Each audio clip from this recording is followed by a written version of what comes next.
Morning, this is the House Appropriations Committee. It's Wednesday, February 11th, 2026. It's just after 10:15 in the morning, and we're continuing with the FY27 budget. And we now are delighted to have the Agency of Transportation with us, quite a few members of the Agency of Transportation. So, Candace, Chief Financial Officer, if you want to introduce yourself, and we have some stuff in front of us, but lead us on. Thank you, Chair. So good morning, everyone. For the record, my name is Candace Almquist, Chief Financial Officer for the Agency of Transportation, and I'm joined in the room with me by the AOT Executive Leadership Team, Ernie Patno, our Maintenance Director, Jeremy Reed, our Chief Engineer, Jana Morse, Director of Administration, Andrew Collier, DMV Commissioner, Renee Coda, DMV Financial Operations, Michelle Boomhauer, Director of Policy Planning and Intermodal Development, Trini Broussard, Assistant Director, Policy Planning and Intermodal Development, Dave Thurber, Central Garage Fleet. I think I have everyone. Is anybody? Yeah, right. The agency? The road's getting plowed. They are. Okay. Anyway, welcome to all of you. So the Secretary sends his apologies, family emergency, but I'll be presenting on the agency's budget and how we created that budget today.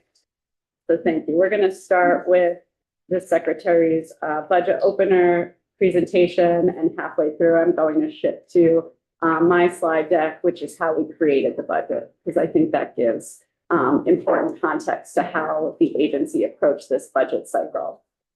And as we're going through this opener slide deck, I think it would be a good idea if committee members wanted to have the budget on a page. It's our 27 budget on a one-pager. It looks like. Oh. Wait, right, hold on, right here. No, It'd be a different pattern. Budget on a page is on the screen now. Yeah. So I'm going to flip back to the slide deck. You're just hiding. This one. Right there. I think the budget on a page provides useful context as we're going through the slide deck. Yeah. All right. So this is an all funds budget of $934 million. We have a trend over the last 9 fiscal years here. This is the highest in AOT's history. It is $50 million higher than last year, primarily due to the administration's purchase and use proposal, which allowed AOT to match $9.3 million in highways projects with $52 million in federal FHWA funds. Say that again, 9.3 million. Yeah, purchase and use. The administration's proposal provides less dollars for the education fund. Yeah, no, I know that part, but the 9.3 leverages how much in federal? 52. And to be clear, the full $10 million is being used. Only 9.3 can match to federal dollars because the remainder is put towards maintenance, tree trimming projects. Okay. So we could see this large increase in federal dollars here on this slide. This is a comparison against the FY26 as passed. We also see here that even with the administration's proposal of the additional $10 million in transportation fund, it's still a down from last year in transportation funds. The change in local and other here is primarily attributed to fewer July 24 flood project costs. We're at a point now where most of these projects have completed, and those that haven't are longer term work. What were the project? I think we have a thing lower back here. Oh, no problem. This negative $11 million here in local other is primarily attributed to the FEMA interdepartmental fund code. And that's just because we have less projects going on related to the July 2024 flood. Oh, so the flood, okay. This negative 2.4 million in TIB is right sizing the TIB fund to consensus. When we were here last year and presented the FY26 governor's recommended budget, that was based on the July 24 consensus. And then when there was a downgrade in TID for January 25, we did a fund transfer from transportation funds to TID. So this reflects what the TIB fund consensus actually is. We'll get into comparisons in the future, like further in the presentation of last year to this year. I like this slide because it reminds us that our primary revenue source is federal dollars. More than 50% of the budget is federal, and 85% of the federal is the Federal Highway Administration. Our other federal fund sources are primarily US DOT divisions, Federal Transit Administration, Federal Aviation Administration, Federal Railroad, the National Highway Traffic and Safety Administration, and a few other non-DOT federal fund sources. One second here. So our federal dollars are primarily matched by our state transportation fund, also our state transportation infrastructure bond fund for our bridge projects that are that last longer than 10 years. We have our own internal service fund whereby our divisions pay for services provided by Central Garage Fleet. And our local and other sources of funding include $4 million of clean water funds, 19 million of local match, 19 million of that FEMA interdepartmental fund code, which is used for FEMA disasters, and 2 million from a non-FEMA interdepartmental fund code, which is just typical MOUs with other state agencies and departments.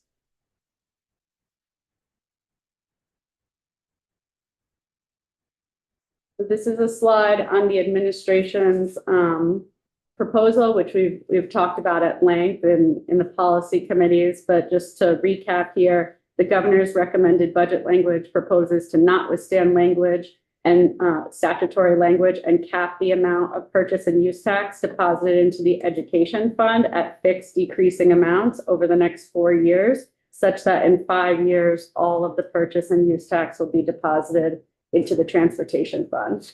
For FY27, the amount gained by the transportation fund against the January 26th consensus is $10 million. AOT used this additional $10 million to fund bridge paving and maintenance cutting projects. Again, that 9.3 is for the bridge and paving, and then $678,046 for maintenance tree cutting. And I do have those exact projects later for. Great, we want to go ahead, Tom. Can you just remind me, why money was being put into, why the, money was from purchase and use tax was being put into the education fund? Do you recall the political or governmental reasons for using that money in that way? Interesting. That was before my time, so I'm not sure, but I might phone a friend here, if anyone in the room knows. So do you have that? So for the record, Gina Morris, Director of Administration. My understanding is historically the fund balances were essentially split. So the general fund had less revenue coming in, the transportation fund had more revenue coming in. So there was an opportunity to pay transfer some funds to the education fund. And I look to Jake about this and he also like. Sure. Looking over at the joint fiscal office, we can go into the whole details of the kind of basics about Senate and cost transportation.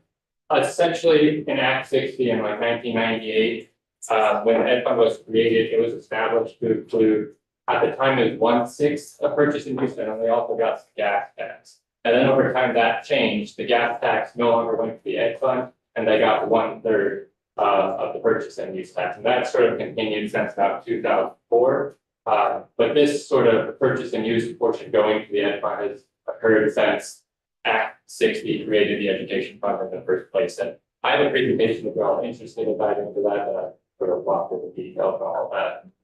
I think it's understanding because we also removed a couple of years ago, we also removed, if I'm not mistaken, transportation funds going to state police. at some point. That was last year, Yeah. we did a $20 million JTOC transfer, we didn't. Right, but that was pretty regular for a long It time. was. So, and I'm not able to pull up how we're replacing Right, that money when at the same time we're making point of saying, oh, our education taxes are going up. well, anything we take, so doing this without, will raise property taxes. Taking away the purchase and use raises property taxes in the ed fund. And the only way to stem that raise is for general fund to go take their place in the education fund. Right, so it's a shell game. It is. In a lot of ways. It's And I mean, completely and a shell some game. people will say that using the purchase and use tax was a shell game at the Begin with, beginning. But the idea here is, we're all, when we do this work about what taxes get paid for what or what taxes are going up, a lot of the public doesn't see the shell game that we're trying to fix here. Right, And Right. so when I see another chunk of money being put aside without it being acknowledged by, in our negotiations, I'm just a little curious Yeah. about how we're well, gonna I think settle we can that. get, Autumn, why don't we arrange to have a fact come in next week and talk about this? That would be great, Wayne? While we're on the topic of transfers out of there, I was up in corrections institutions yesterday. There's a transfer like 4.9 million that goes from transportation to BGS for the kiosks and everything on the interstate. Yeah. And those are all set up to promote economics. Right. Not for transportation needs. So it's a funding stream thing. That money, if they generate economic revenue, Right, it's tax goes into the general fund. So we're taking money out from transportation, pay for something that's not directly, or it's not causing any economic benefit from there. It's just keeping the funding stream so that your funding streams match up with your spending streams. It seems in the long run a wise thing. That's good. and it doesn't, they're all, everything's so interconnected now, and, it's everything the trade-off, so do we want our property taxes to go up, or do we want the T fund to be in the red, in deficit, and so we have to, decisions are gonna have to be made, because we've reached that good point. Yeah, I mean, I think that what we have is that there have been cash cows and revenue sources. And the T fund was the cash cow for many, many years. Yeah. And then we got more efficient vehicles and we paid less for gas and we used less gas. And we have electric vehicles, and all that other stuff that goes into it. And so money was taken out of the T fund to do all kinds of things because it was there. Oh, yeah. And now, then we created the ed fund, and then the ed fund was the cash cow, we didn't touch the ed fund, and so, but things kept coming out of that. And then we put more stuff, all the sales tax that used to go to general fund now goes into the ed fund. Yeah. I mean, it is a shell game.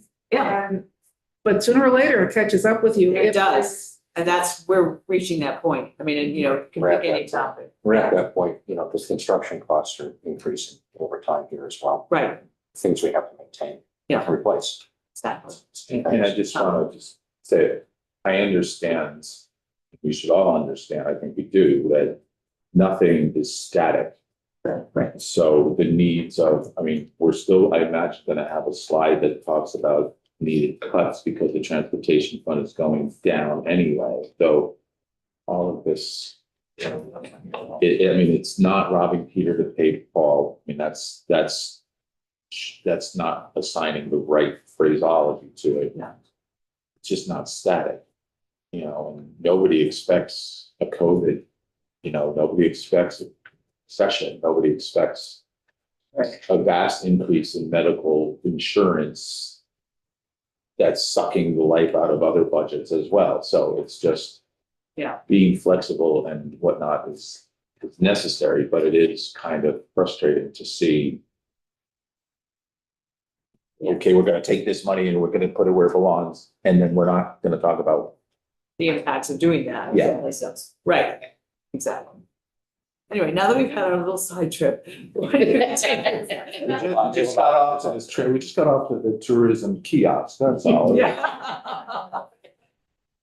I think that was a great discussion, and I'm gonna flip to how we created the budget slide deck, because I think that'll continue. Okay. This is the other. I'm on Yeah. page 2 of the 27 budget creation slide deck. Yeah, thank you. Last year on February 25th, I was in this committee with Chief Engineer Jeremy Reed, and I presented a 5-year outlook that showed even if we were able to have the JTOC appropriation sunset and have that $20.25 million be available for AOT use, we would still have a $30 million hole in FY27. In September of 2025, I did an update to that outlook, which was presented to the Joint Transportation Oversight Committee and the Joint Fiscal Committee. That was in combination with our rescission plan or our expenditure reduction plan, and it dialed that hole into $33 million. So that was the agency's starting point for this budget build cycle. Some of that $33 million was known last session. Again, I was here in this committee last year. So of the $33 million, 12.5 was from funds, one-time funds that we used to balance the FY26 budget. Talked about a lot of this last year in the policy committees, but that 12.5 million was a transfer from the cash fund for capital and essential investments from, I think, two years ago. So we considered that a one-time funding use because we didn't know that we were going to have a cash fund transfer in the future. We also considered the amount that we budgeted for reversions at closeout to be a one-time funding source, and that was 5.4 million. The agency has historically found reversions at closeout to keep our transportation fund reserve balance at that 5% maximum. We have heard from finance and management this year that their preference, and all future years actually, that their preference would be that if revenues underperform consensus, we would dip into our transportation reserve balance and then make it up in a future year budget or future year BAA. So one of the things that happened with the January 2026 revenue consensus forecast, there was a 1.5 million reduction in transportation funds. The budget that's being presented here has us dipping into the reserve at the end of 26, and the 27 budget fully funds the reserve back up to its 5% maximum. Sorry, I got a little off topic from what the components of the 33 million are, but we have 12.5, 5.4, other components that we came to know about in September, 7.8 from the downgrade in July 2025. And the remaining 7.5 million, that was a point in time estimate of what I thought could be the cost of payroll benefits from the collective bargaining agreement, internal service fund charges that we received from finance and management from the agencies and departments that are internal service fund driven, and we receive bills from them, our central garage, internal service fund, our town highway statutory increases, and backfilling the town highway non-federal disasters appropriation. Because if we recall, that was transferred to pilot funds last year by the Senate in the as passed. So all of those numbers together comprised of a 33 million transportation funds hole going into this year's budget.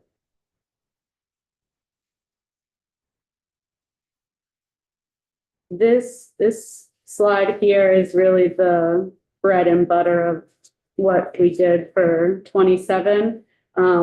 This is a summary of our traditional ups and downs. So I have also submitted the ups and downs to the committee, and would be happy to walk through that if we like. But this is giving you a summary of additions to our budget, reductions to our budget, and then another item that's on the operating statement. So we can see here that we took $21 million worth of reductions. That's this number in green.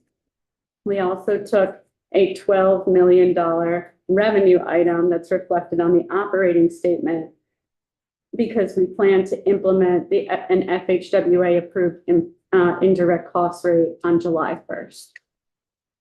Tell us what that means. Of course, yes. So our indirect cost rate is associated with an indirect cost plan that we always have on file with FHWA. The Agency of Transportation historically has not chosen to use such a plan because it doesn't increase our apportionment value. The way that FHWA funds come to the Agency of Transportation is that it's a set value. We can choose to use it on direct costs or we can choose to use it on indirect costs. If we choose to use it on direct, you could say it's coming from what could have otherwise gone to direct highway project costs. This is like administrative and overhead, Yes, eligible. costs. And you can use some of the money you get from federal funds to cover the costs. Yes. And you haven't been doing that. The last time that we used this was in recent history, actually, FY22. But before FY22, we hadn't used fiscal 2024.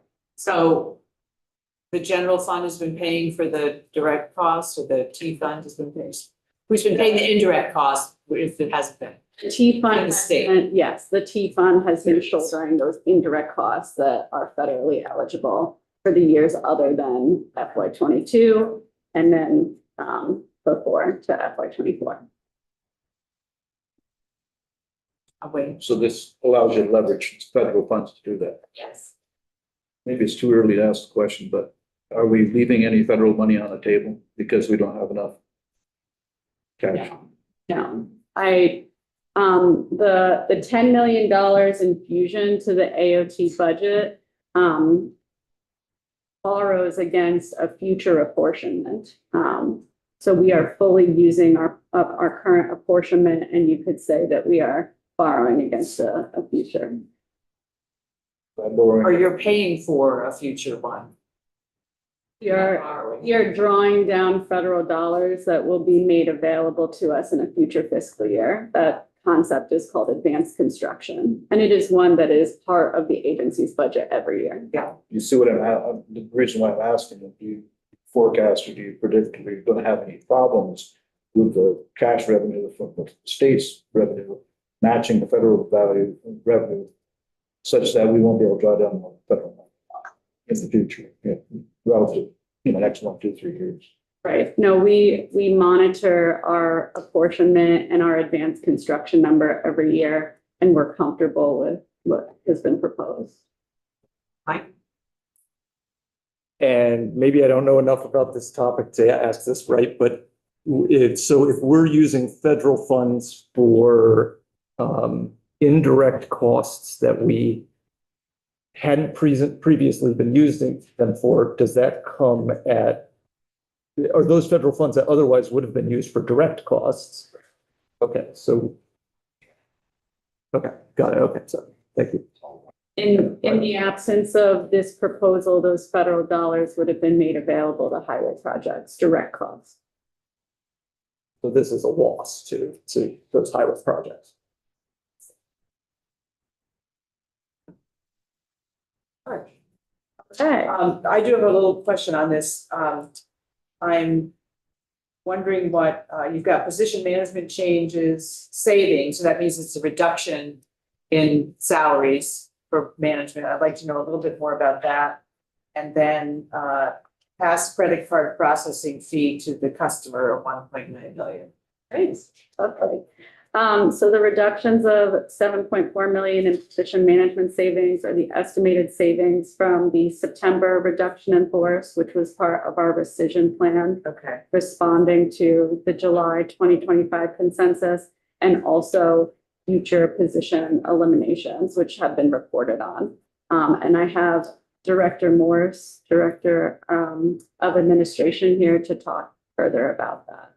We have, and that was the 31 position, is the second round. Yes. And I'm well versed in the first round, but the second round, there were positions, but then how many were actually filled positions of those 31? So in the second round, there's 31 positions, 19 of which are filled and 12 of which are vacant.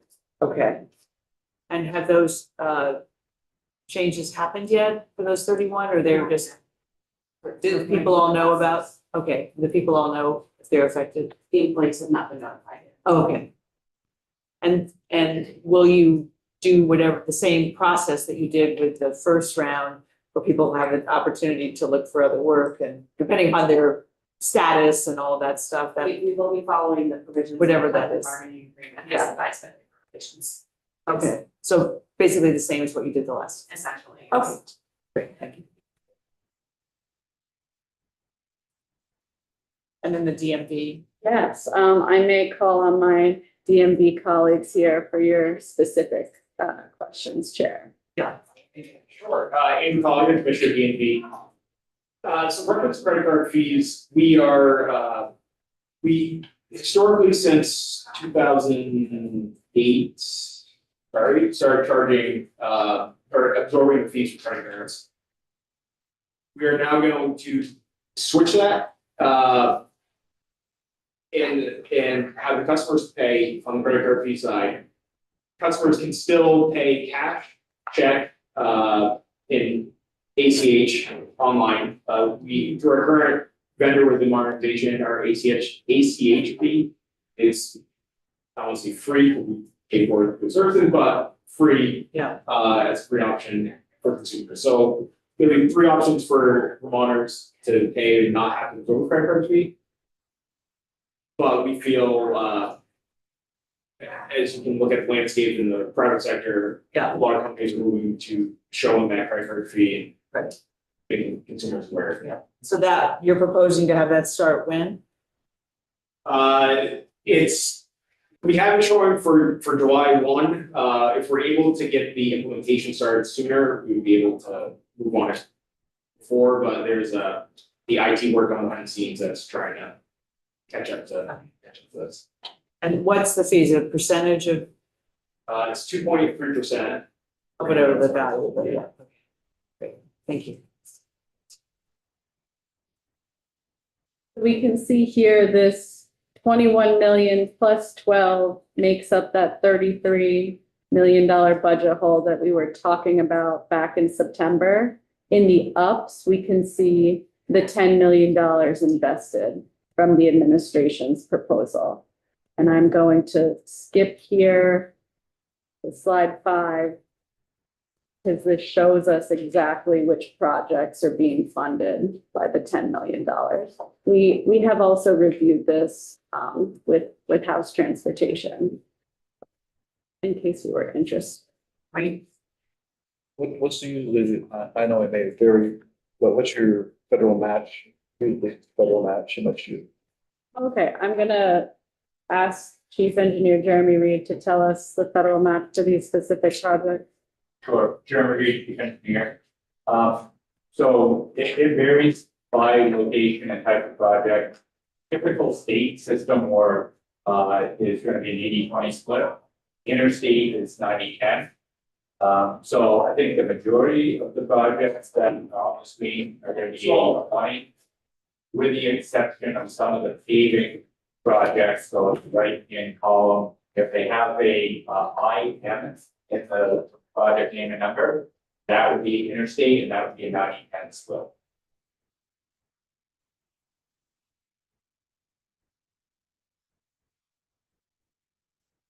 so these are new projects that are gonna be happening as a result of the transfer of $10 million. That is correct. Okay. Everybody's looking to see if it's near death.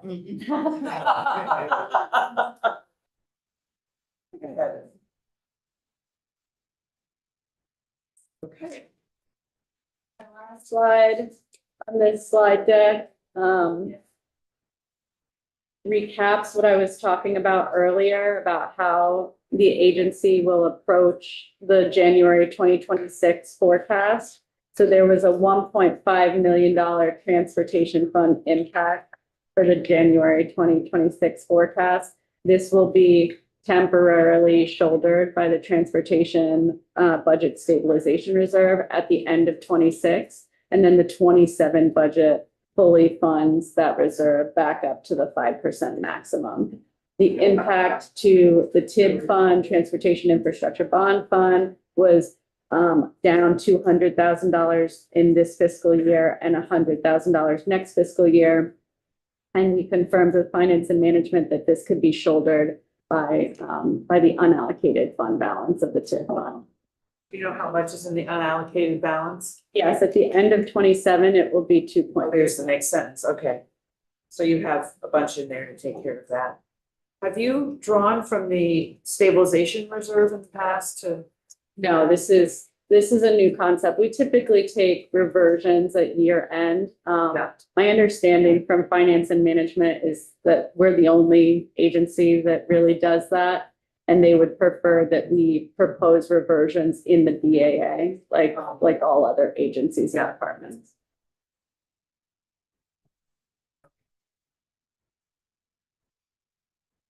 Oh, wait. And you notice under the appropriations, the money I talked about going to BGS, B-114 under appropriations. And I'm curious why it's appropriation rather than transfer. It has historically been an appropriation representative. So they're appropriating it from transportation.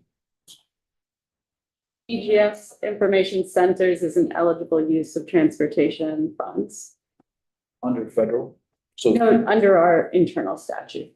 So there's no way to capture any federal funds that way. Correct. Those dollars are not matched.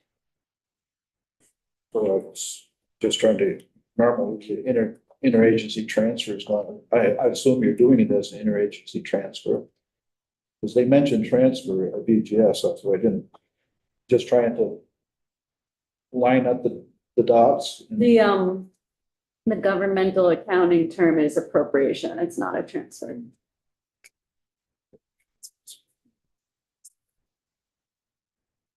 This actually brings us to some of our FY27 budget language. We are amending the statute that talks about allowable uses for the transportation fund to allow a direct appropriation to DHCD. We have historically, we've historically held funds for ACCD, DHCD for electric vehicle supply equipment charging, and then we have sent it to them via interdepartmental fund code. And instead of doing that, we would all much prefer if they were able to receive transportation funds directly for this project. Is that language in any presentation? I didn't submit the budget language, but it is a part of the Finance and Management's budget language. Right. No, I saw there. I just didn't know if it was, because you pulled out the purchase and use and that was in the governor's budget also, but this part wasn't. If we have the budget language document, or I could stop sharing and find it on Finance and Management's website quickly. I know what section number it is. Just let us know what the section number is and we can. Okay, yeah, it is E923.1. Okay.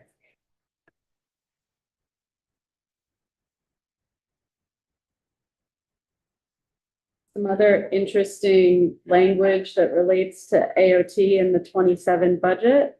Finance and Management has submitted language that allows interest to accrue to the transportation fund starting this July 1st. Currently, interest only remains in the transportation fund stabilization reserve. So this would allow the transportation fund to retain interest rather than just the stabilization reserve. Does that assume the stabilization is up to the 5% and then the rest goes into the T fund? I'm not sure. Finance and Management, Okay. or the Treasurer's Office would do the interest. Okay. Oh, looks like you got two people going out to quiet it down. Don't pay attention. They all stand around the quiet please sign.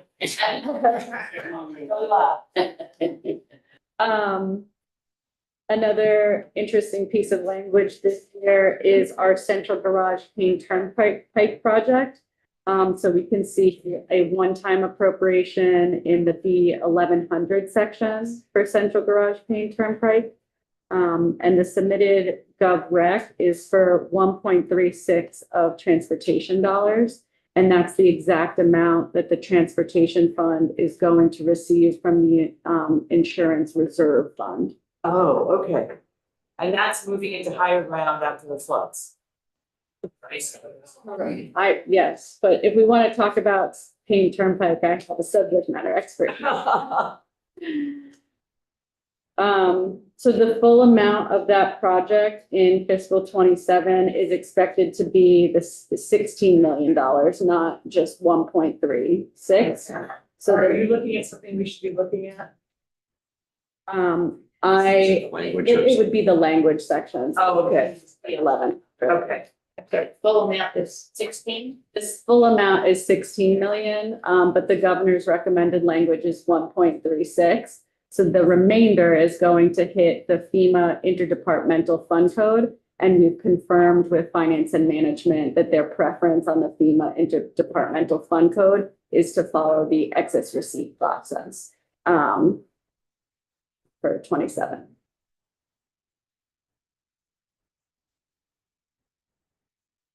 There's 16.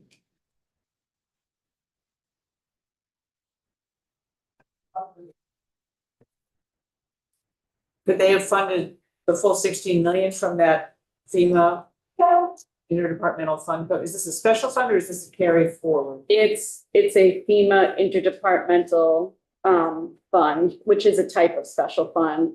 My understanding is just the Chief Recovery Office would prefer to manage all of the appropriations from that fund code via ERR for 27.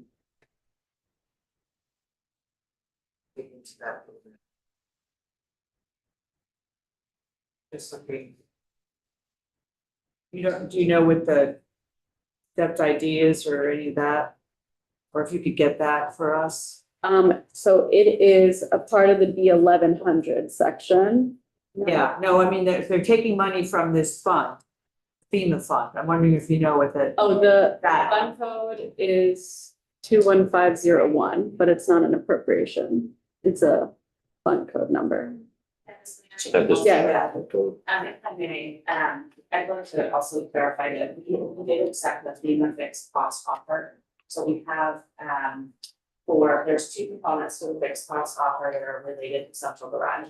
There's one component for the Payne Turnpike project, and then there's a second component for the hazard mitigation aspect of the work that we could do at the Route 302 complex. So that's the complex that we're vacating. So the FEMA fixed cost offer for the Payne Turnpike project is 18.4 million in FEMA federal funds, which requires a state match. So that state match of 10% is approximately $2 million. Our low bidder came in at 16.9 million for the project. So that's where that $16 million number is coming from. And then the FEMA dollars and the state match would still apply. In that 16.9, we could apply a certain amount of FEMA and then a certain amount of state match. All flowing through the fund code that Candace is describing. And then secondary to that, we have the 428 project, it's all part of the 428 project, the hazard mitigation component is about $4.5 million, which also has the state match component, the 10% there. And those monies cannot be used for the Payne Turnpike project for several reasons, but we don't need them for the Payne Turnpike project anyway, the new bill. Because the bid price came in lower than the amount that was granted to us under the PA program. So the 4.5 is for what then?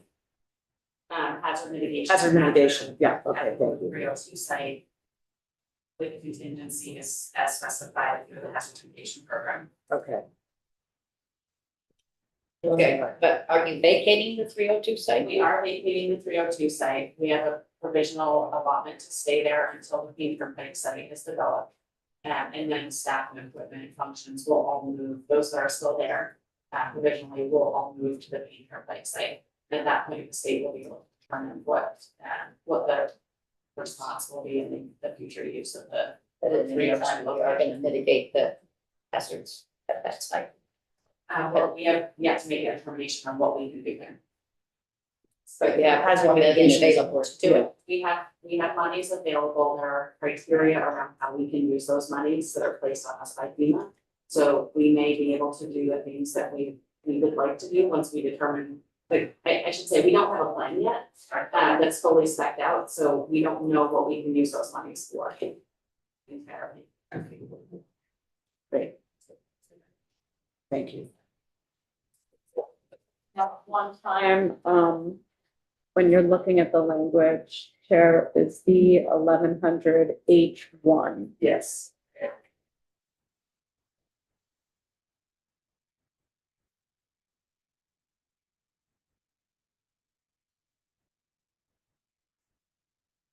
That is our budget in a nutshell.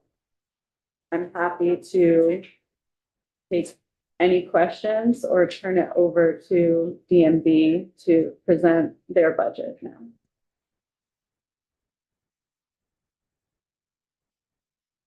Through this quickly and wondering. I see public transit over here. I'm wondering how that works with you all. I thought they were separate organizations, but what is it? Tell me about your relationship with public transit. Sure, we do have a public transit division, Okay. and I'm going to defer to Michelle Boomhauer to talk more about.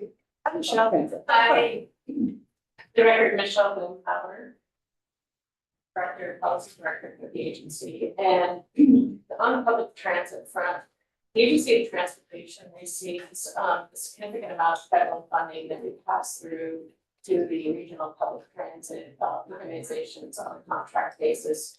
We have an extensive amount of monitoring that we have to do in terms of federal funds and management of the system itself that we do in concert with regional transit organizations. The only entity that receives direct federal funding on its own is the Mountain Transit Authority for their urban-based transit operations. Oh, so you don't give them any money or have any oversight over them or We what? do, and we do, actually. There's a transition which is in process right now. Green Mountain Transit has, over the past several years, managed both urban and rural districts in Franklin, Grand Isle, and Central Vermont areas, as well as in Wild County. Those areas are being transitioned to other adjacent rural providers. So we've had the oversight related to their rural operations, but we also have some of the funding for their urban operations and their state net, some of their state net come through us Okay, for the urban operations, and therefore we do a management engagement with them as well. okay. So you'll be working strictly with the urban operation, and then the others are being parsed out to like Tri-Valley Transit and whoever else is around. Yeah, so So they won't have it. right, Green Mountain Transit won't have those other rural operations Okay. anymore. It'll be the rural community transportation that does Franklin, Grand Isle, and Loyal, and then Tri-Valley Transit will do the Central Vermont, and Washington County. And do you think that will be more effective for everybody and helpful for the riders? And I know Green Mountain Transit has had its finance woes over the past few years, and Right. will this help out? I think it will certainly stabilize and enhance the operations for the rural parts of the entities. That are going to the other providers. I think you'll continue to hear from Green Mountain Transit, they're facing fiscal issues and was in the news the other day, and I believe they're coming into House Transportation next week to talk about what they foresee for 28 and the potential additional cuts they may have to Okay. employ. Okay, thank you. You're welcome. That's helpful. Okay, DMB, is that what you were I thinking? will would be switch next? with my Right? colleagues. Yeah. Okay, thank you. Thank you. Yeah.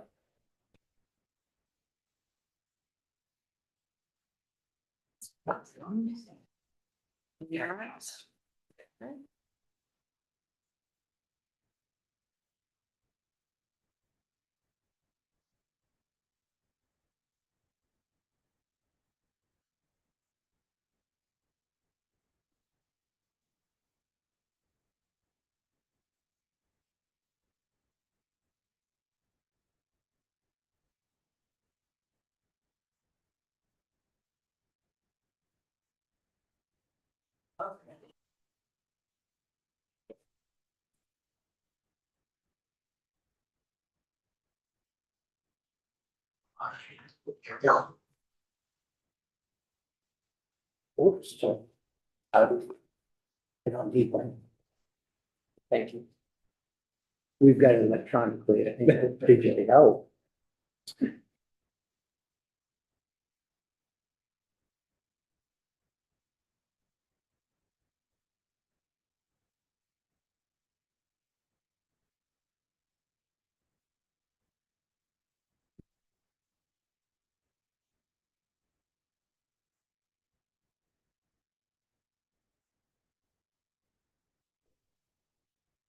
That's the budget overview packet as well, so 8%. 8%. I'll mute that.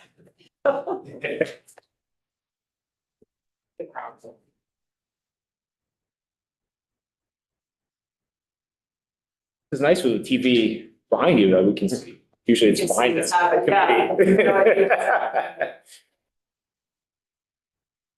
Good morning. Well, Renee fires us up. Again, Andrew Collier, Commissioner DMV. And this is Renee Coda, our Director of Finance for our department.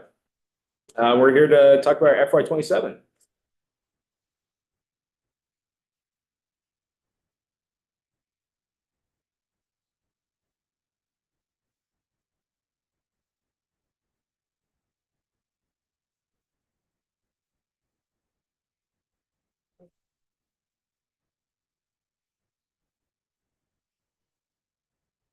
So our first slide.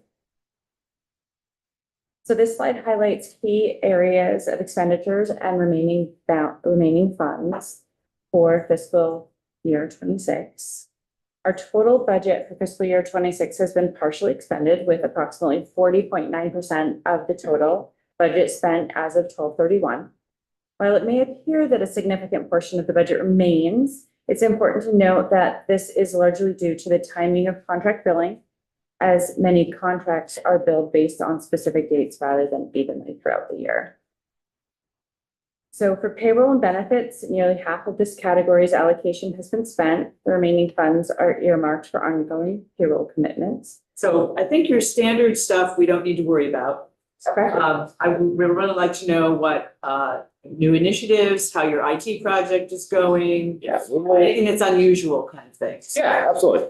Jump ahead. So as the committee knows, and we touched on this last year, our over $50 million core modernization project finished up in the end of this middle of December. We came in on time and just under budget with it, which was for state government, as you can imagine, was phenomenal. And that was no small part to our contractor, state ADS, and then obviously the team at DMV, which we had, our team was embedded with the contractor team to get this over the finish line. This has really moved us ahead to the forefront with the DMV IT world, and we're able to now have that customer experience really be where it should be. And so right now we're in the process of learning that system, seeing what processes we can change to fit the system now internally. So we're seeing that shift with mail as being a big one, right? We're traditional mail and how we handle mail now, because we're on that progression on people moving more and more towards our online services, which is great, which is where we'd like to. So we're trying to change our policies and figure out how to kind of meet in the middle on where we're going and where this new system is. With that, we don't have it in here, and I wish we had. Our e-permitting, which is for the commercial heavyweight trucks, went live back in December as well. That was a $3 million initiative. That was primarily all grant funding. And that took a process that was manual, took hours, days even, for truck companies to get a permit through us to be able to, these are for your heavyweight, when you're moving equipment for construction sites, modular houses coming in state or from out of state. And it puts it all online now. So this is an instantaneous process, with the exception of when there's an engineering component, which is Jeremy Reed's section will help out. That's the only time we'll have a human contact with these permits. And now it allows us to have an instantaneous delivery of these permits for companies. So they can move equipment, they're more nimble, agile, and it's less time, less contact points on our end.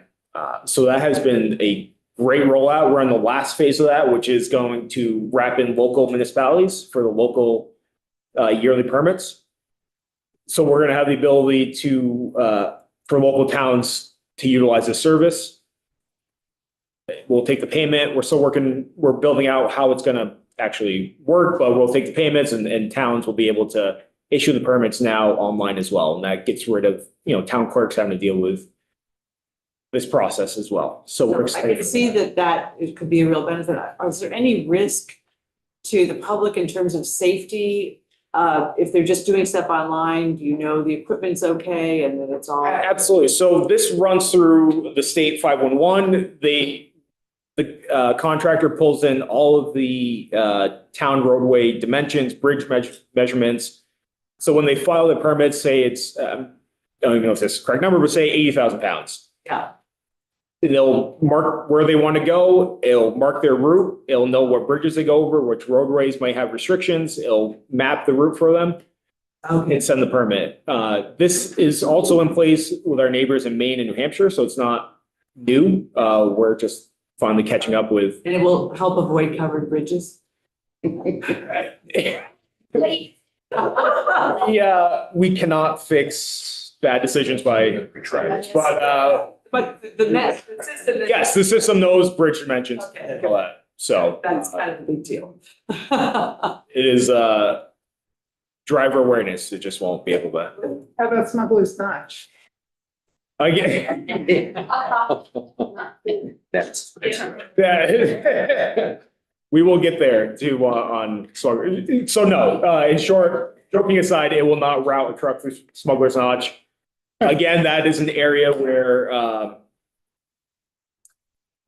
just awareness by operators will go a long way. We're working on that. We have some language to up the fines. How they can miss all the stuff you've done before you can get through is beyond me. I mean, you have to work pretty hard. You do. You do. It's like, wow. As the signage starts on, 89, just up the road here and by the Canadian border and. Whatever is to change. Yep. Yeah. I mean, hello. I haven't figured out how to get GPS. The trouble is, they're buying or they're utilizing vehicle GPS, not truck driver specific GPS units.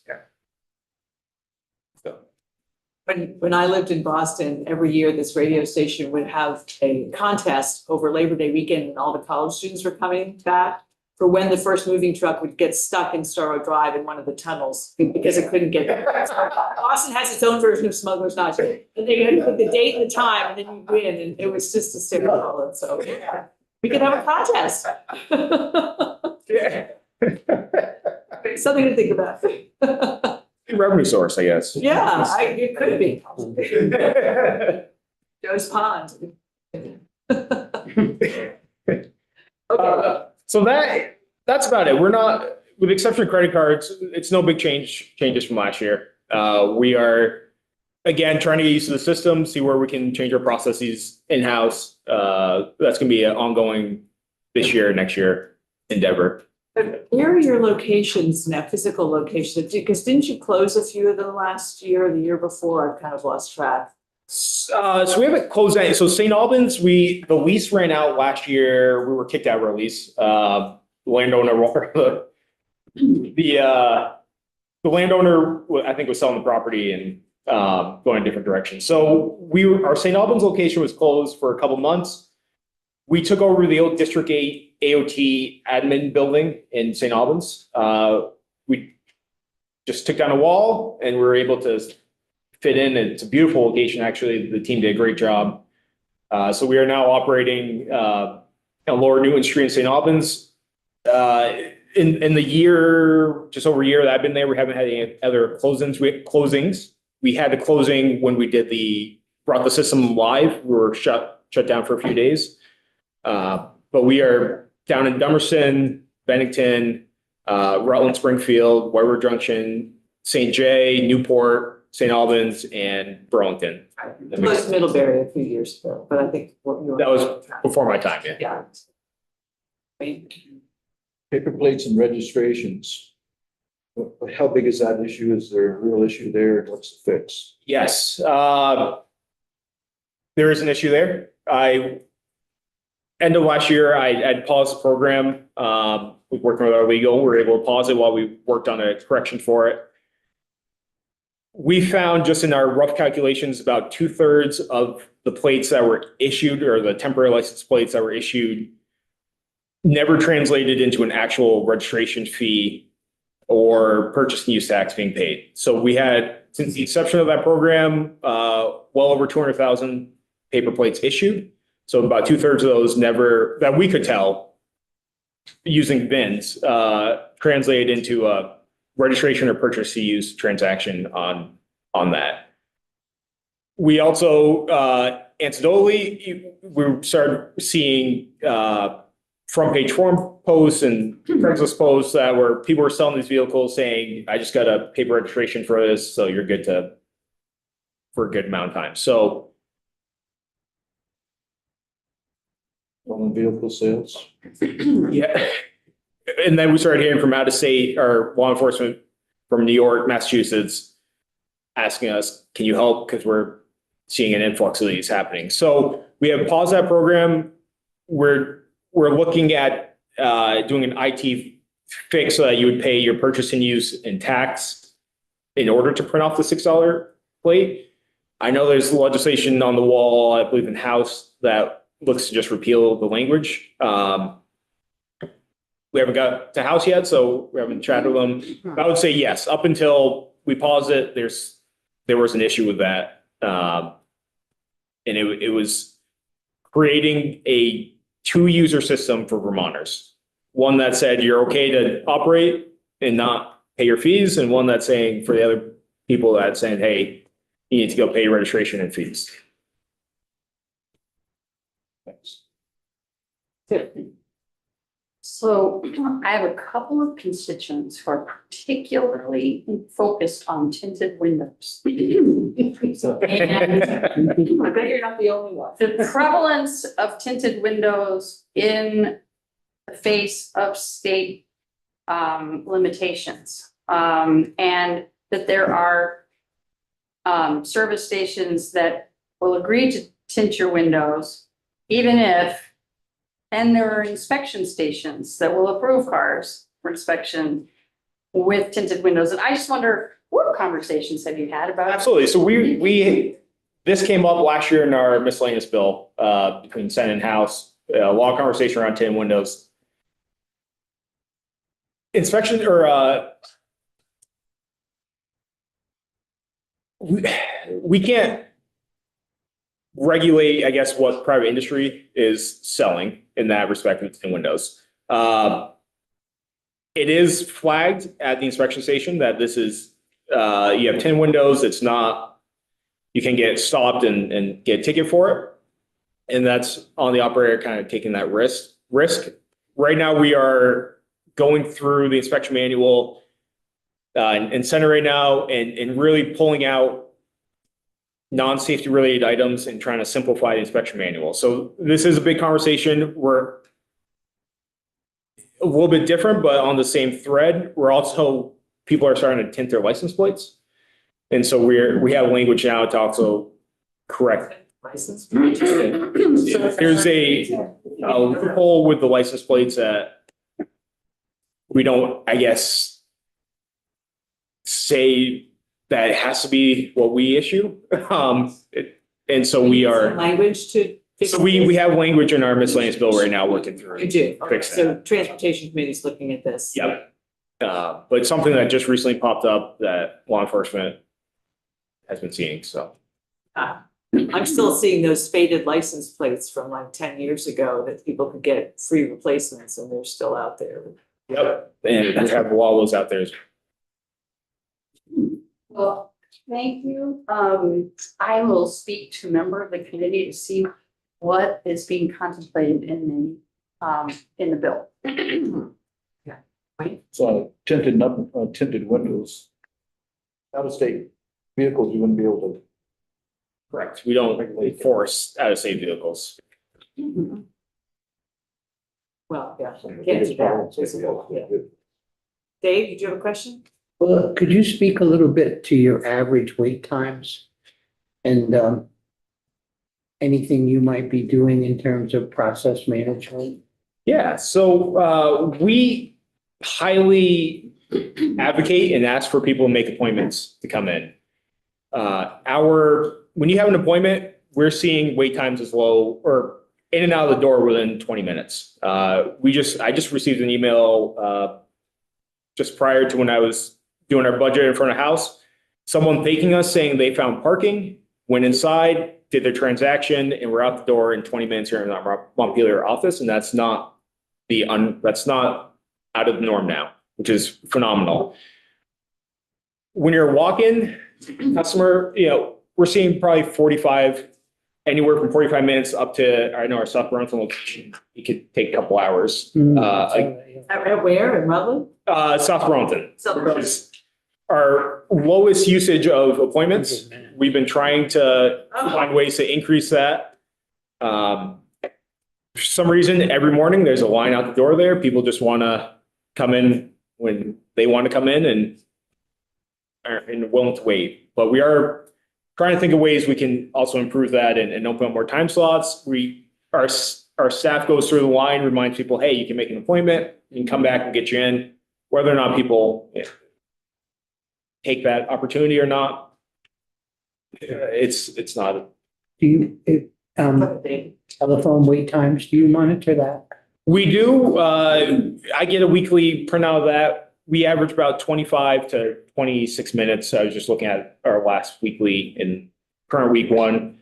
We average about 2,600 calls for about 20-minute wait time on those. We do have the callback feature, which if you don't want, you will get a callback once the team frees up.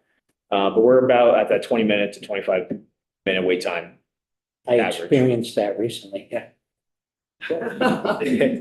Right around 26, yeah. Thank you. You're welcome. But for good news, I drive over the mountain to Newport to make an appointment first. It's good. I made my appointment on the way down. Everything's now an hour for me to get to it. So. But it is nice that we don't have to go every time our license is renewed to get a new photo. We go every. Yep. Every 8 years. Yeah.